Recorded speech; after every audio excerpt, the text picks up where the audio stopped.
আসসালামু আলাইকুম, সবাই কেমন আছেন? আলহামদুলিল্লাহ আমি ভালো আছি। দেশি জিনিস কার না ভালো লাগে। আজকে আমি রান্না করছি দেশি মোরগের জন্য। প্রথমে পেঁয়াজ দিয়ে এখানে 3 চামচ আদা বাটা, 3 চামচ রসুন বাটা দিয়ে নিব।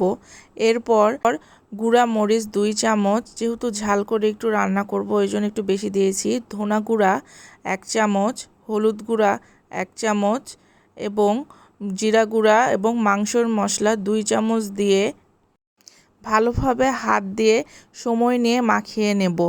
এরপরে এর মধ্যে একটু পরিমাণ মতো তেল দিয়ে আবারও ভালোভাবে মাখিয়ে নিতে হবে। অন্য পাশে প্রেসার কুকারে তেল গরম করতে দিয়ে এর মধ্যে তেজপাতা, দারচিনি, এলাচ ভালোভাবে ভেজে নেওয়ার পরে মোরগগুলো মাখানো দিয়ে দিতে হবে এবং কিছুক্ষণ সময় নিয়ে নেড়ে নেড়ে মোরগগুলো কষায় নেবার পরে আলু দিয়ে এবং পর্যাপ্ত পরিমাণে পানি দিয়ে এবং রসুন নিয়ে ভালোভাবে কষিয়ে নিয়ে প্রেসার কুকার লাগিয়ে নেব এবং 6-7টা সিটি দেওয়ার পরে এই যে হয়ে গেল, দেখেন মোরগ আলু রসুন দিয়ে পাতলা ঝোল। খেতে কিন্তু অনেক মজা। সবাই ট্রাই করবেন। Tata, bye bye.